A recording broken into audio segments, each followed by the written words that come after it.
Hey everybody, it's Jason Blaha here, and if you guys have seen video comments lately, a number of people have asked me, oh my god, Jason, you always promote full range of motion on exercises, and Jeff Cavalier at Athlean-X said that it isn't always necessary or beneficial to train every joint through a full range of motion on any given exercise. Oh my god, that's contradicting what you said. Actually, it isn't.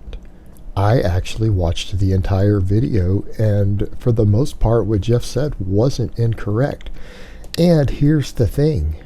People don't listen to full sentences. When you make a statement, people have a really bad habit on the internet of interpreting what you say, right? They don't listen to exactly what you say word for word for word and remember every single word. They interpret what they think you said.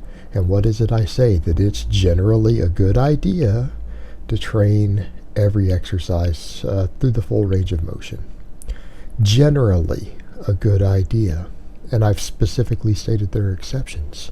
Now, Jeff jumped up and said, as a physical therapist, he wants everyone to be strong through the full range of motion of a joint, that the majority of the time, okay, this goes back to what I say, the majority of the time, he would like to see, as a physical therapist, people train their joints through full ranges of motion because it makes his job easier as a physical therapist in the long term, because they're less likely to need rehab, they're less likely to have injuries, things like that, right? Aren't we saying the same thing? In other words, what he said there, when you really put it in context of what he's saying versus what I'm saying, there's no real disagreement. We're both saying that the majority of the time exercises should be trained through the full range of motion and joints should be trained through the full range of motion. Now, what he stated is that what you have to draw the difference is that on some exercises you have to say what is the effective range of motion of an exercise versus what is the joint physically capable of doing. And I'll go so far as to say there are some exercises where the full range of motion of the exercise and the joint could put you in a compromised position that could injure you or cause major inflammation problems over time, right? Important distinction to note. I'll go ahead and very briefly cover just a couple of examples, a few examples of that before I jump into the points that Jeff made on the exercises that he gave as examples. Okay, guillotine bench press, dip, and some people would argue barbell squats, if taken to their fullest possible range of motion, for some people can cause inflammation or injury, right? Those are some examples right there. Perfect examples right there. Guillotine press, which means bench pressing too close to your neck, not further down the chest. Well, if you take that to the full range of motion, like if you ever start touching the bar well above your nipple line on a bench press, yeah, that can injure you because you're putting your elbows at a disadvantaged position. You're causing internal rotation of the shoulder joint. That's something that he covered in a video I covered a while back. That's dangerous. It will hurt you eventually. It will eventually hurt you if you do it long enough and hard enough and heavy enough. You will get hurt doing that. That's the full range of motion of that exercise, but there's also kind of the point is that's a bad exercise. It's a bad exercise. How about the weighted dip? Going deeper than your upper arms being about parallel with the floor, 90 degrees, right? Can stretch your shoulders into a position to where it is dangerous. All right, you can damage your shoulders, you can damage pecs. It does happen on weighted dips when people go really low. And it's because of where your hand placement is. You can go much deeper on a weighted dip than you are capable of doing on a bench press or even a decline bench press, right? Those are generally safe ranges of motion if done correctly. Well, the weighted dip, even though you're in that better anatomical position because your hands are further under, you're more tucked in, it's usually better for your shoulder health. But you can physically go deep enough on it to damage your shoulder joints. You can go deep enough to do so. And if you go all the way to the bottom, and the bottom meaning to the point to where your delts are pretty much almost touching the bar, right? You start going below the point to where your upper arm is parallel with the floor. In other words, where your shoulder joint goes lower than your elbow. On the weighted dip, if you do that often enough, particularly with a heavy weight, you're taking a very serious risk to your shoulder. All right. Some people will argue that squatting much deeper than parallel is what causes knee problems. I don't know that I ascribe to that theory. I think that's a very controversial theory. But there are coaches and there are experts who legitimately believe that causes excessive knee slide. It causes excessive travel of the knee over the toe, and that can inflame some of the tendons in the knee joint. There may be agreed of truth to that, but it seems that certain people are immune to that, and that's an important point to remember. That doesn't affect everyone. Plenty of Olympic lifters lift with ultra heavy weights and do all sorts of lifts with their knee, with we would consider excessive knee slide, who don't develop these problems. Now, some people would argue you also don't see many top-level Olympic lifters reaching their 40s and still being competitive and strong. Okay, arguable point. But that's a potential example, an arguable example. So you've got 3 examples right there to where, in theory, some exercises, the full range of motion can be dangerous. Most exercises, that isn't true. 95% of exercises is simply not true. Now, if I recall, the 2 examples he gave in the video were tricep kickbacks and standing dumbbell presses. All right. The examples that he gave, part of the problem is that he focused on constant tension. Now, he is right. If your goal is constant tension of the muscle, those are 2 exercises in which full range of motion of the joints will remove some of the constant tension. You won't keep constant tension on certain muscles that you might be trying to focus on if you do the full range of motion. That is true. And notice he didn't say skip the lockouts, because skipping lockouts is stupid. All right, and he's a physical therapist. Very well respected physical therapist telling you to lock out. You don't see him talking about skipping lockouts. That should tell you something when dumbass bodybuilders tell you to do it because it hurts elbow joints. But a physical therapist is showing you to do it usually. Which one are you going to listen to? He's a sports physical therapist that works with pro athletes. All right, be realistic.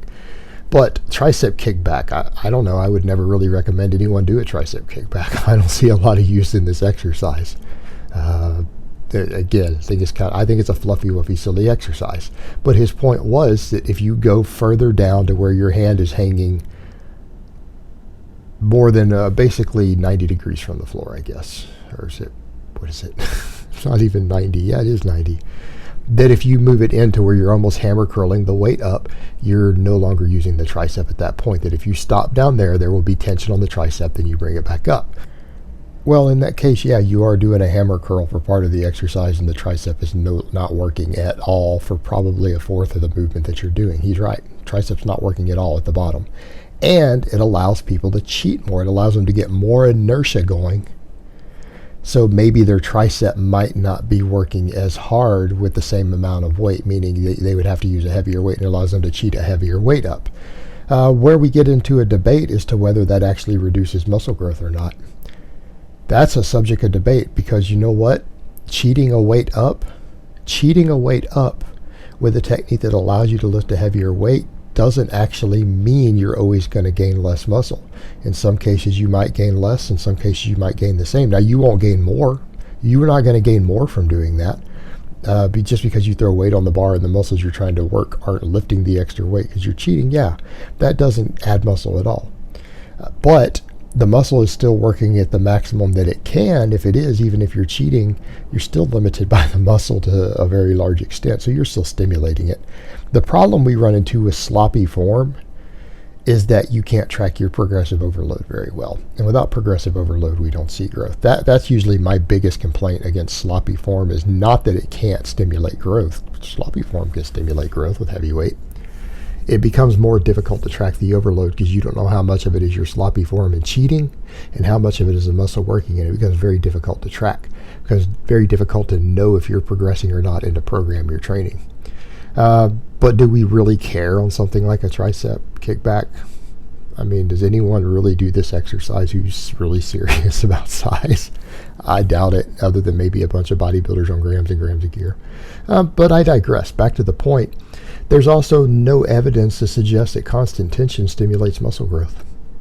That's the flaw in his point he's making. There's nothing wrong with his logic anatomically. He's correct. He's absolutely correct. Just that I agree with people like Dr. Mike Israetel that say that the evidence isn't really there to show that constant tension stimulates any additional muscle growth at all. This just doesn't seem to be based on reality. It kind of falls back under fluff and pump myth. Whether it's true or not, we don't know, but because the evidence for it is so weak, it probably doesn't do very much. It might do a little bit. It might. But probably not a very significant difference. The other exercise he discussed was a standing dumbbell press. And he falls back to the same point. That the side delt, the medial delt, is losing its tension if you go all the way down. It's losing tension on it. The front delts, the upper chest, everything else is taking over. And again, it goes back to the point, but constant tension doesn't seem to be a requirement or even particularly important for muscle growth. So in light of that, why does that matter? That would be the question. And the other thing that's interesting is that, like I say, this is someone who is an expert in human anatomy and physiology, who is ripped and lean and aesthetic and all that stuff people talk about, who believes that standing shoulder presses build the side delt. How many bodybuilders and other people out there do you see saying, even Ian McCarthy and all these people saying, no, it doesn't work the side delt at all? Sebastian Sunny used to say that. But then you've got this guy who is a legitimate expert in physiology saying, of course it does. Of course it does. What I've been telling people, standing shoulder presses are almost a full body exercise where they build the entire shoulder girdle. They build the front delt, the side delt, the rear delt, traps, triceps. In fact, as an exercise, any standing full range of motion press should build your upper chest, should build your entire shoulder girdle, including your side delts, and is probably one of the better presses for your overall tricep development as far as getting good balance between all three heads. Standing presses rock. But here's the thing. What he's talking about is only in the context if you were trying to use it primarily to build the middle delt. If that's your only goal, okay. But shouldn't we be taking advantage of all the other stuff? It's an amazing front delt and upper chest builder too. It's not like you're building less medial delt because you happen to go lower, right? You're not going to build less shoulder girdle because you go lower. Sure, it's taking constant tension off of that one head, but you're gaining the advantage of not needing to do incline work now. Because how many people would do what he's doing and they try to treat the body like a block of Legos instead of saying, you know what, this exercise could really make multiple of my muscles grow. Instead of saying, man, I just wanted to focus on the side delt. Why don't you use it for what it's intended to be? It's a big full body exercise that can make a lot of muscles grow, a standing press can. And people who get strong on standing presses and go all the way down probably don't need to even bother with incline work. Your incline work's handled there too. Killing two birds with one stone. So he's fundamentally right from an anatomy perspective. However, I would argue from a training programming perspective, go all the way down. Build more muscle. Build more muscle. Use this exercise to build more than just one muscle. This exercise can build 3 or 4 different muscles very, very effectively. Use it. It's a valuable tool. All right, guys, but that's really all I have to say on that today. I hope it's been informative, and I will talk to you guys next time.